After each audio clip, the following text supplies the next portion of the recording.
Thanks everyone for coming out. The time's 6 p.m., September 3rd, 2024. I call to order this regular scheduled meeting of the Oconee County Council. Ms. Brock. Thank you, Mr. Chairman, members of council, and members of the audience. I do ask that we remember former Councilman Marion Lyles, who served on the Oconee County Council from 2001 till 2008. We learned that he has passed away today, so please keep his family, Ms. Raina and his son Mark, in your prayers as you observe this moment of silence.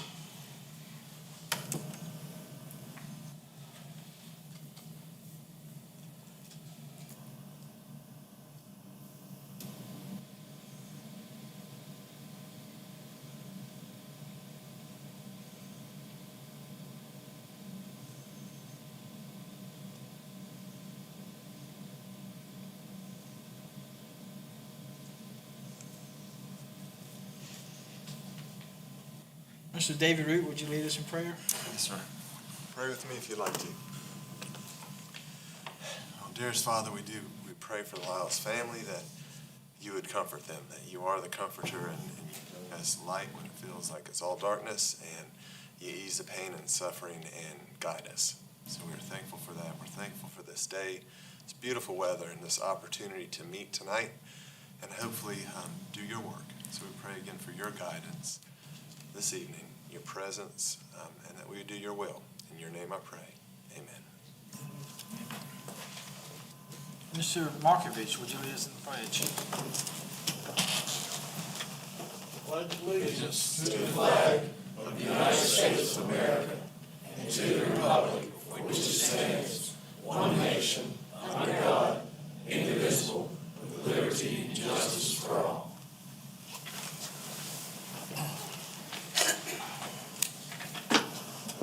Next, we have approval of minutes for August 20th, 2024, regular meeting minutes. So moved. Second, any discussion, any changes? I was not at the meeting, but I watched the meeting and reviewed the minutes. All in favor? Next, we have county attorney comments. Mr. David Root. Yes, Mr. Chairman, thank you. Just one matter is a housekeeping item regarding the COBA application for scenic highway designation on 130. Need a motion to amend the agenda to remove that item. They'd like to put that back on October 1st. Second. Motion second. Any discussion on that? Hearing none, all in favor? That's all I have. Thank you, Mr. Chairman. Thank you, Mr. Root. Next, we have county administrator comments. Mr. Amanda Brock. Thank you again, Mr. Chairman and members of council. I do have one matter. We have an emergency repair that we are currently conducting on a piece of equipment inside the landfill. The piece of equipment is called a BOMAC that is necessary for the operations of the landfill. I do not have a complete repair cost. That will be brought on the September 16th agenda for after the fact council approval. This piece of equipment is vital to the operation of the landfill and we must have it repaired. Thank you, Ms. Brock. Next, we have public comment session. Just as a reminder, you have 5 minutes to speak. I request that you try to keep it on topic for county business, county concerns. And if you get to 4 minutes, I'll hold up a yellow warning sign. And at the 5-minute marker, I'll hold up the red sign. And for those who haven't participated before, it's not an out and back discussion. We'll sit here and listen to your comments, followed by a council member comment session. Mr. Jason Boyle.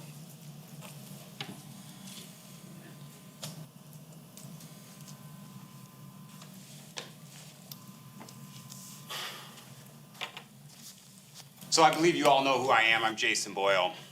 I believe in America.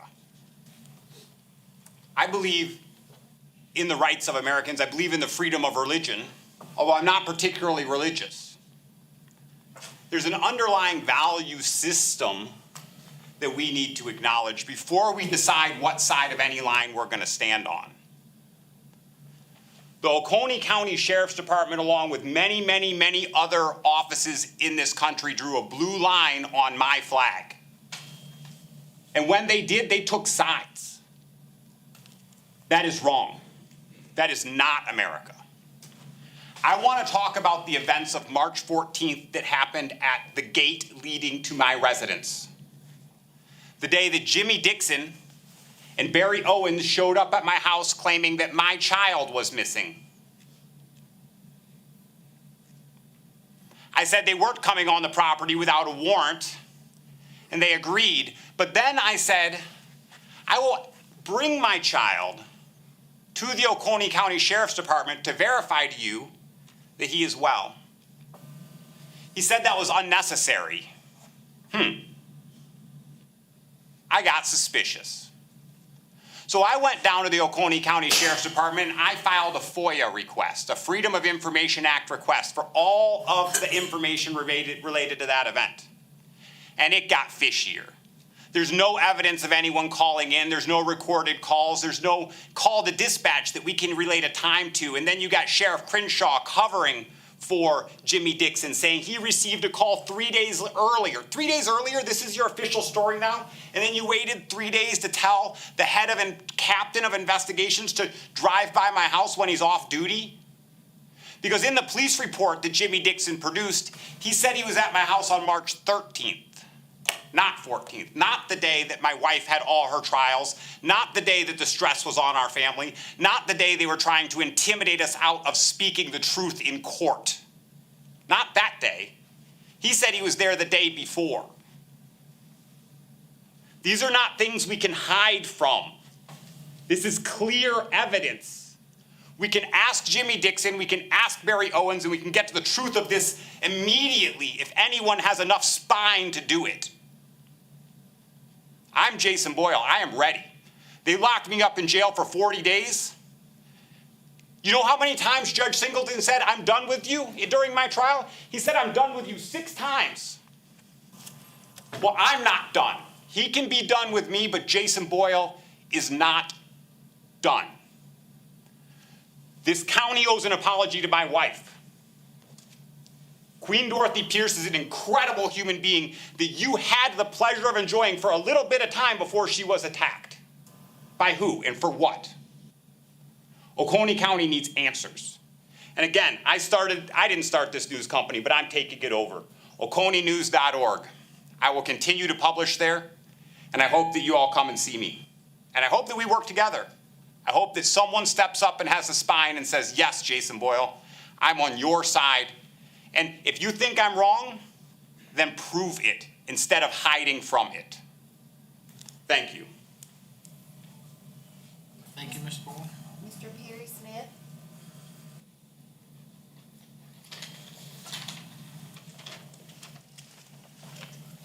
Mr. Chairman and esteemed county council members, for the record, I am Perry Smith, concerned Oconee County citizen.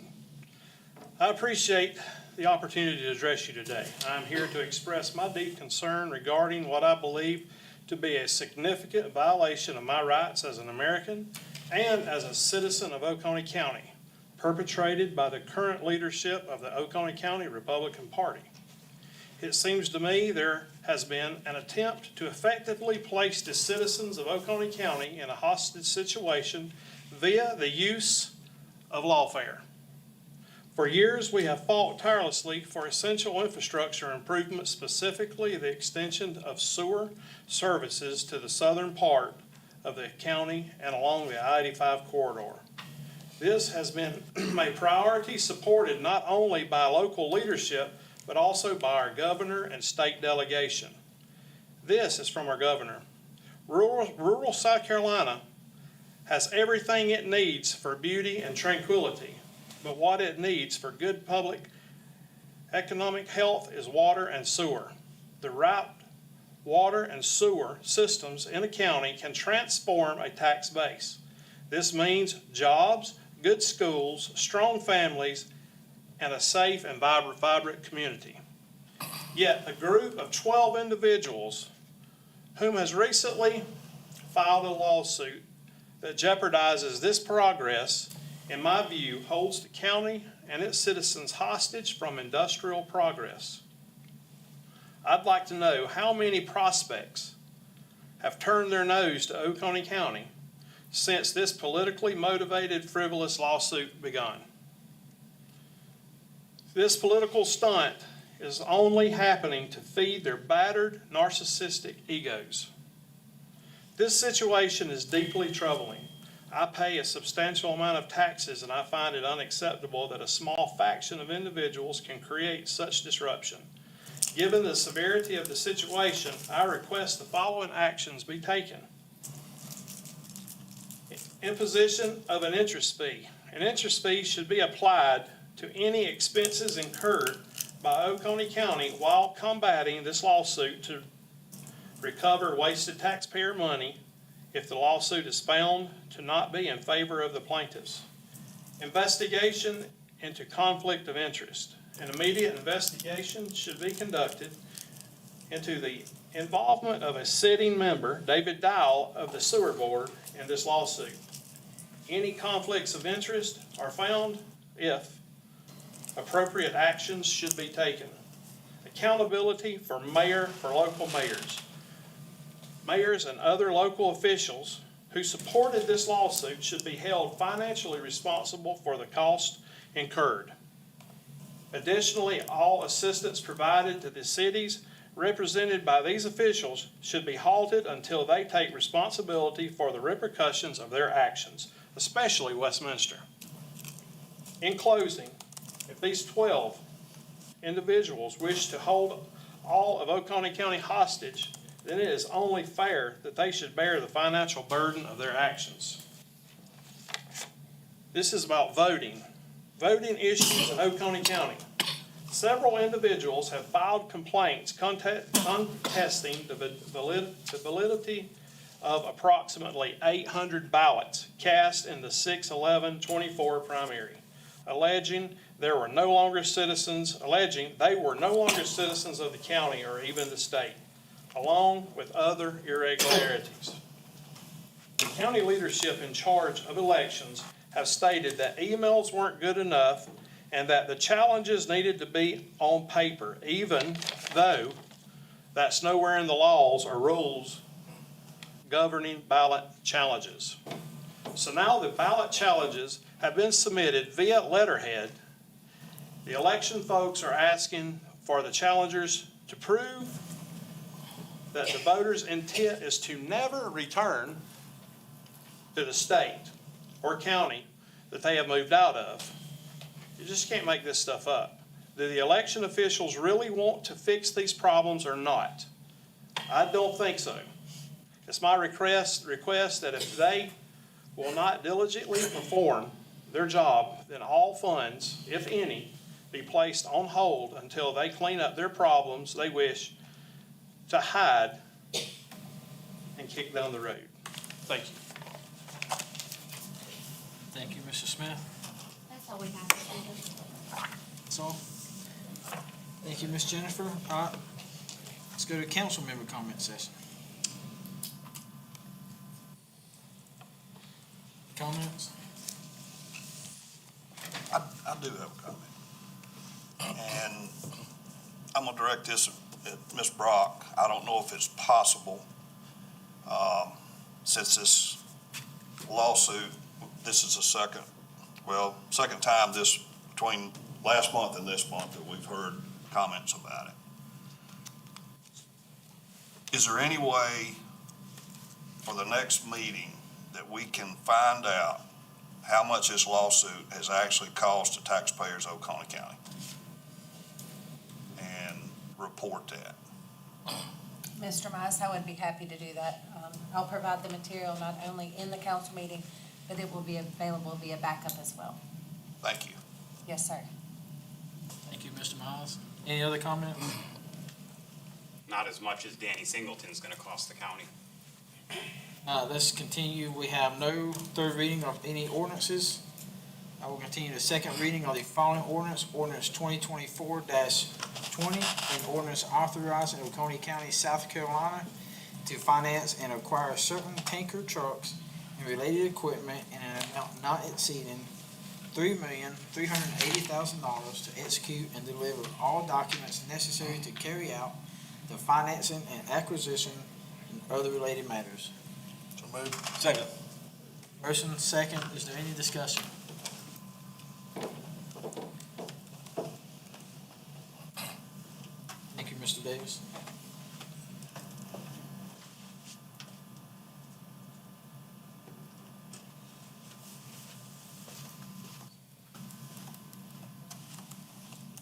There's no discussion, all in favor? Sorry, Mr. Chairman, I hear speaking in the hallway, kind of comes across the mic. Sir. All right, we have no first reading of any ordinances, nor do we have any first and final reading of resolutions. Next, we have discussion regarding action items. The first is a 2018 John Deere 1050K crawler dozer repair.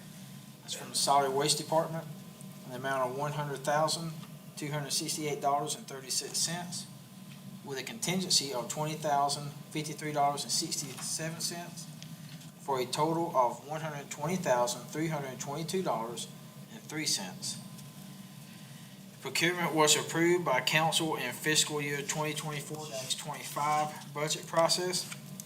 Budget is $120,322.03. Project cost $120,322.03. Is a balance of $0. It is staff's recommendation that council approve the 2018 John Deere 1050 crawler dozer repairs to Dobbs Equipment Southeast LLC in the amount of $100,268.36 and a 20% contingency amount of $20,053.67 for a total of $120,322.03. Authorize the county administrator to approve any change orders within the contingency amount. Motion, Mr. Elliott. Second. Second from Mr. Davis. Any discussion? Yes, sir. Why we got a 20% instead of a 10%? Ms. Brock? So the 20%, Mr. Hart, Mr. Chairman, thank you, is for them to take the casing off. They don't know what they're gonna find underneath. We allowed the 20% so that we didn't have a duplicate of the incident I brought to your attention a few minutes ago. We are handling roughly double the amount that we were handling in 2020. The undercarriage has hidden components that can't be seen until it's taken apart. We want to make sure that we have authorized enough funding from council to do the repair complete and wholly, and not have to bring that back for a second approval. Thank you, Ms. Brock. Any other questions? All right, here none, all in favor?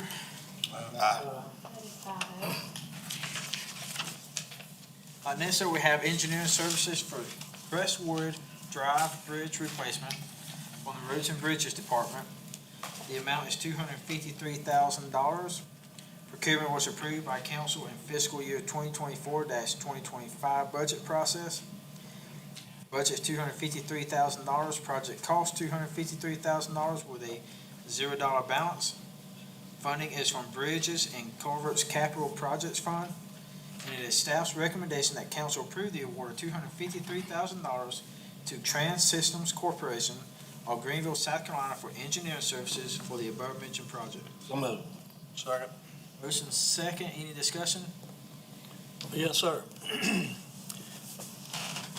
How extensive have we looked for other grants or programs? I know that the Department of Highways in Columbia has a bridge department that we could possibly have some of this done and they do it, or either they would pay for this being done.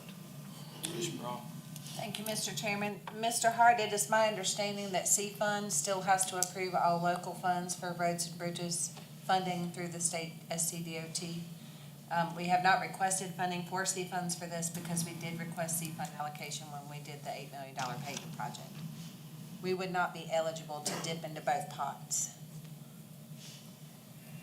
Well, we're looking at $250,000 and they're not gonna move the first rock or turn over the first grain of sand. I understand. We're not entirely happy about the cost of it either. I'll be frank with you there. Kyle Reed, Roads and Bridges Director, is here. We previously discussed this before we put it on the agenda. Yes, please, if you'd like. I think Kyle has something to say, Mr. Hart.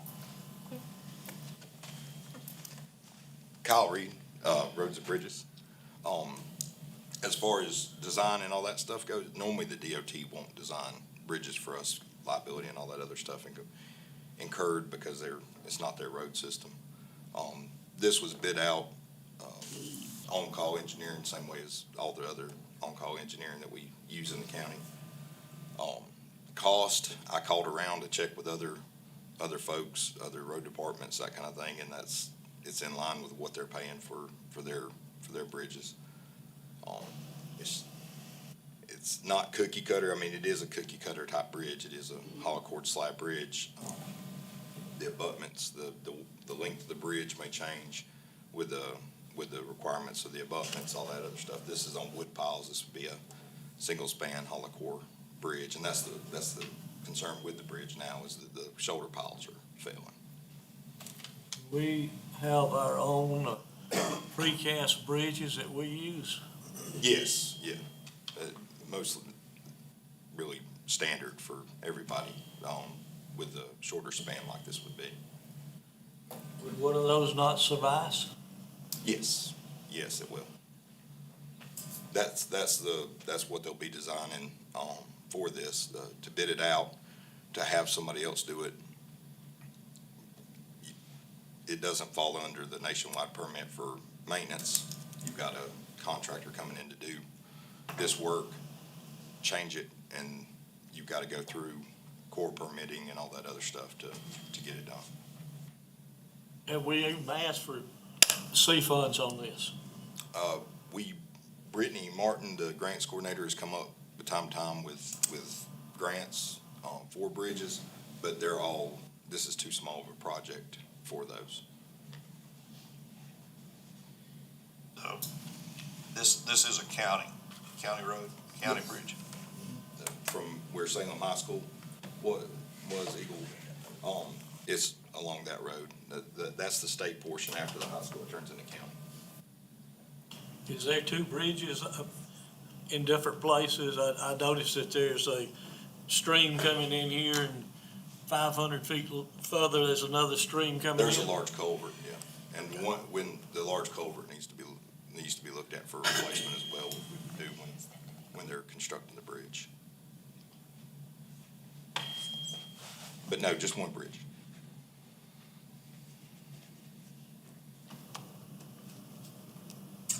Any other questions, thoughts, concerns? Sounds like a bunch for just the engineering firm.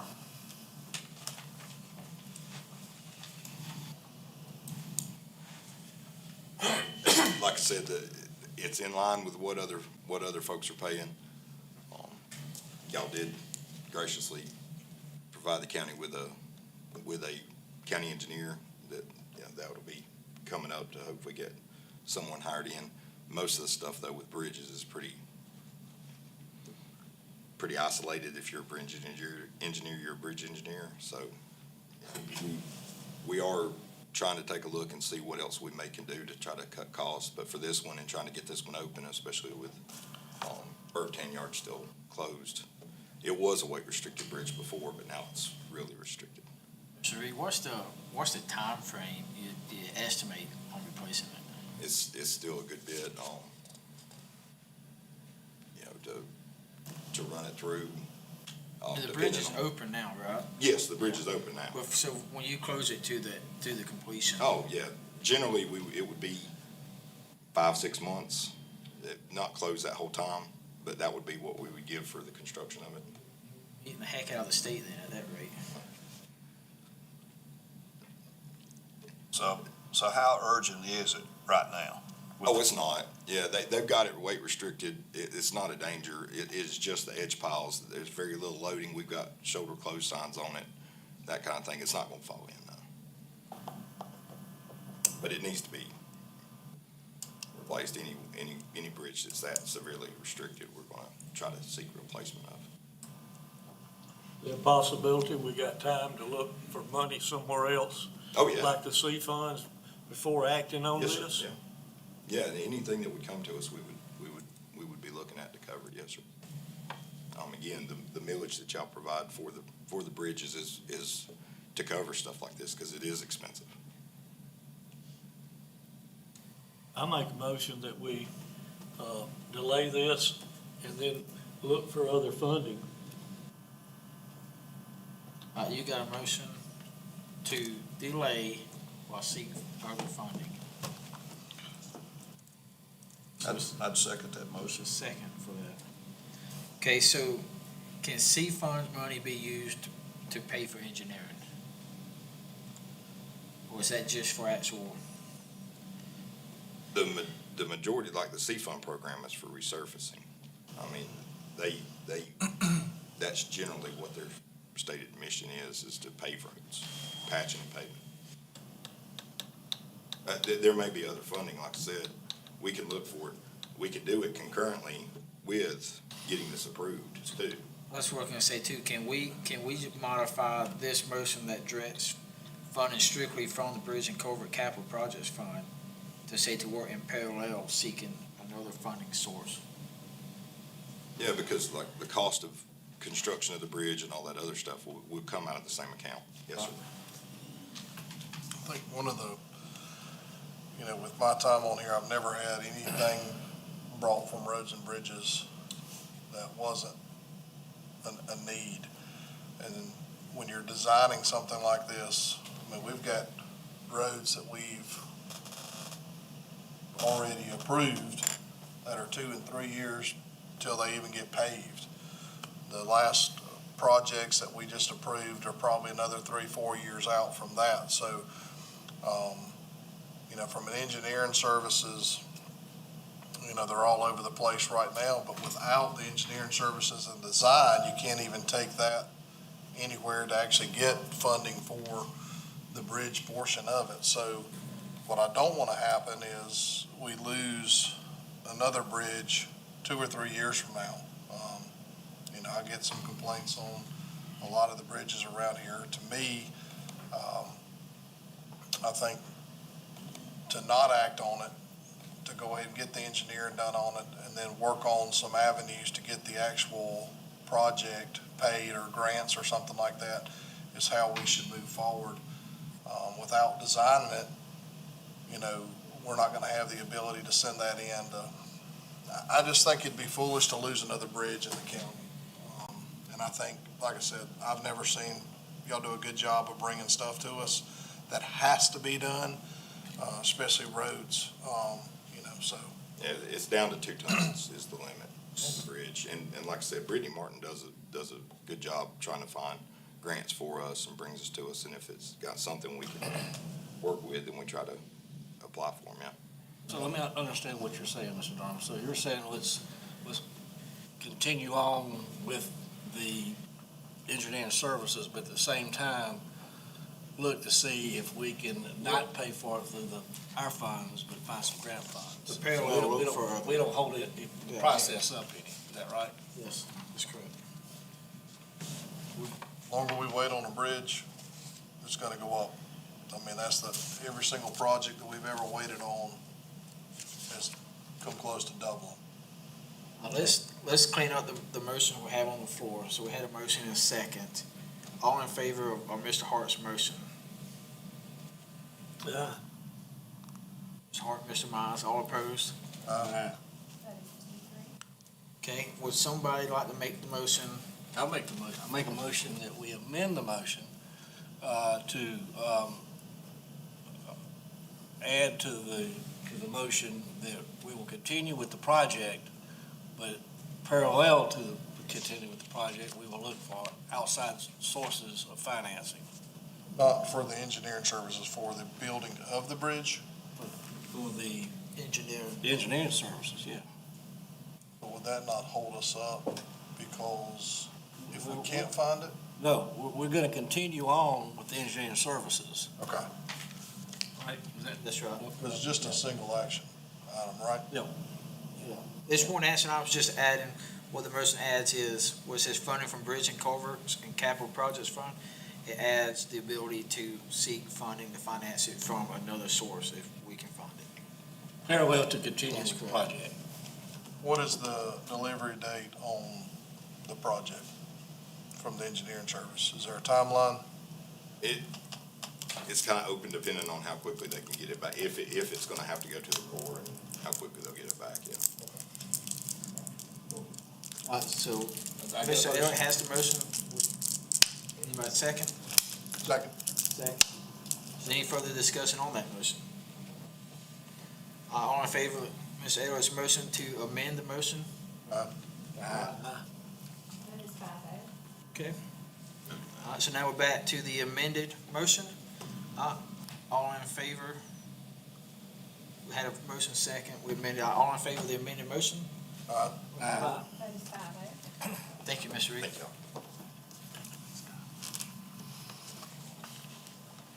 Next we have a boiler replacements. This is for the detention center.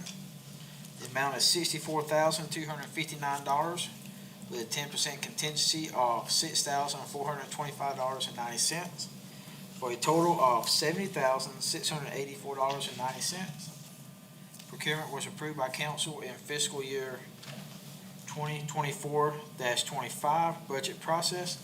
Budget is $117,000. Project cost $70,684.90. Balance is $46,315.10. Funding is from the one-time capital 340 fund. It's staff's recommendation that council, one, approve the boiler replacement to Train US Incorporated of Greenville, South Carolina in the amount of $64,259. Approve a 10% contingency in the amount of $6,425.90. And authorize the county administrator to execute documents in substantially the same form as attached hereto, or with such material changes as benefit the county upon advice of the county attorney for this project, and sign any changes within the contingency amount. So moved. Second. Motion is second. Any discussion? Not hearing none, all in favor?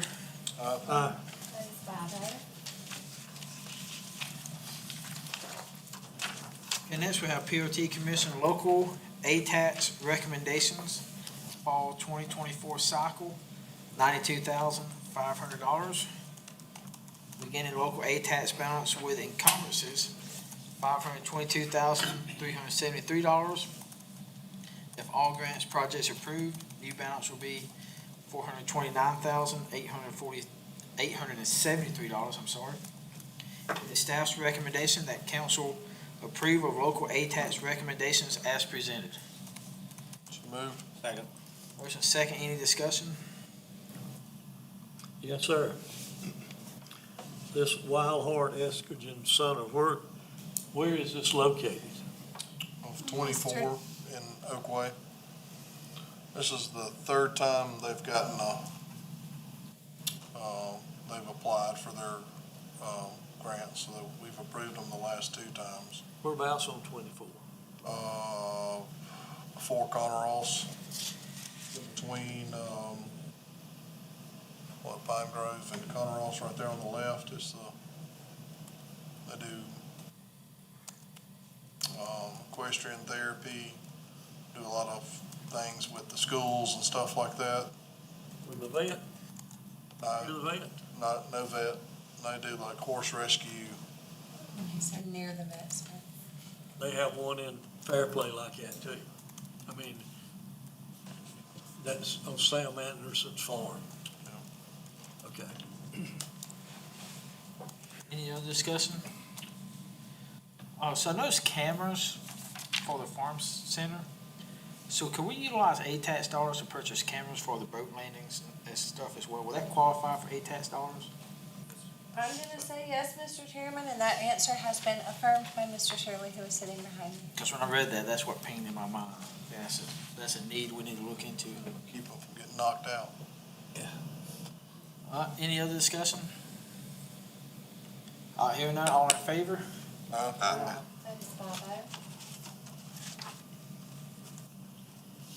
5-0. Next we have council consideration and approval of the Oconee County Conservation Bank Board to join the South Carolina Land Trust Network.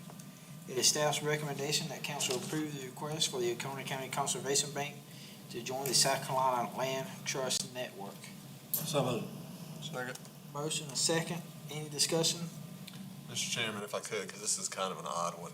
It was just a $300 expenditure, but I didn't find anything in the code to the Conservation Bank that allowed them to make administrative expenses, aside from one provision that said county council has to approve it, and it'll come out of their funds, so not taxpayer funds. So that's why it's in front of you. So what's it, just like an association? It's an association for them to get other opportunities, networking, and other folks who are doing conservation group efforts. Any other questions or discussion? Thank you, Ms. Root. Yes, sir. Hearing none, all in favor? Votes 5-0. Next, we have request for council approval for submission of the second round of 2024-2025 Oconee County Opioid Recovery Fund applications to the South Carolina Opioid Recovery Fund, SCORF Board. It is staff's recommendation that council approve the Oconee County Opioid Recovery Fund application to the South Carolina Opioid Recovery Fund. So moved. Second. Mr. Everett, second. Mr. Davis, any discussion? Yes, sir, Mr. Chairman. One thing I wanted to make sure, when we have organizations that are applying, it would be my request that they submit a financial audit as well, just so we have that on record. A lot of the donations that we do were for our programs. It's good to have that financial audit so we know how the money's spent after we donate it. They do a good job of like on the descriptions that I've looked at, and I know several of the organizations, but just want to make sure from a standpoint on spending taxpayers' dollars, especially as we're going through, this is a settlement dollars that we're spending here, but it's still money, that there is a audit process in place to show, because this is a long-term project, and the goal of this is to make sure that everything's spent properly. Would you like to make a motion, so it's a directive? I don't think it's necessarily a motion, but because I think do you want it to be a motion? I don't think it needs to be a motion, because we pretty much have that in there, but I just want to make sure that that's, and I can if you'd like me to, but I just.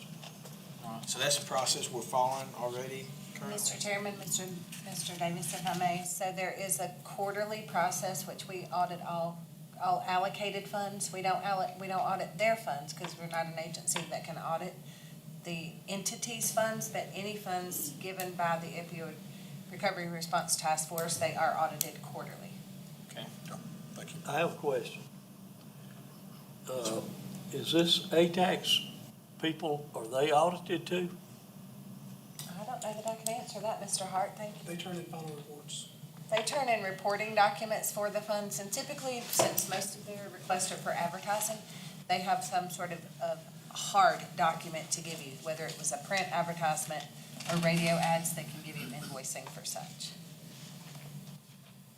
But on that stuff, if you look at the last tourism meeting, a lot of them that are reapplying will show where the money was spent the last time, which is good.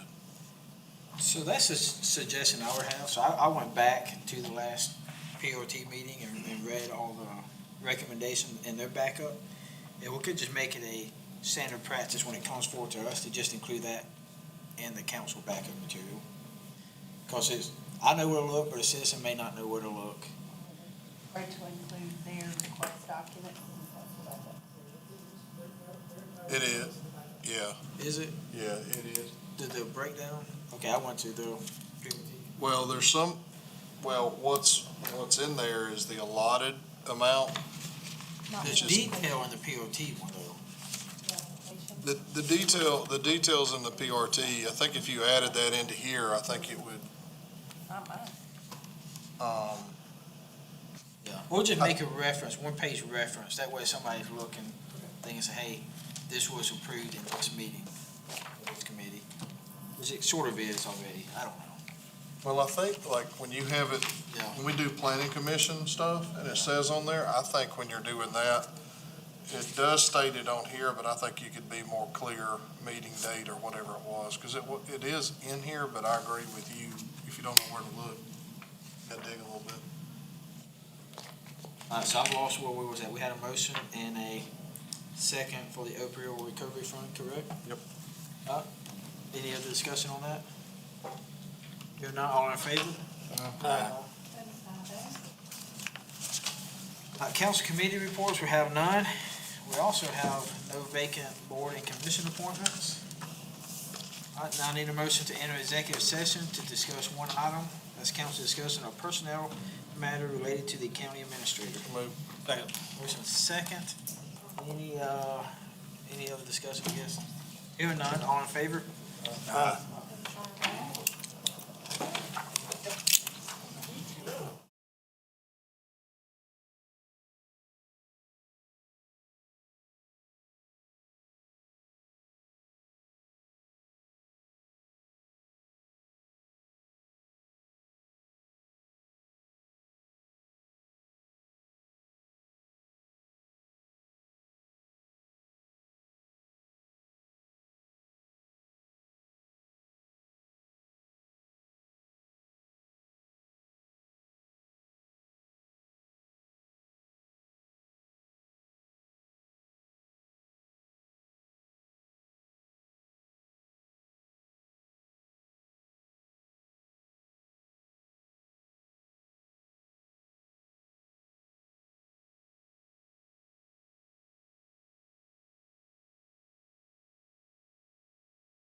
To return from executive session.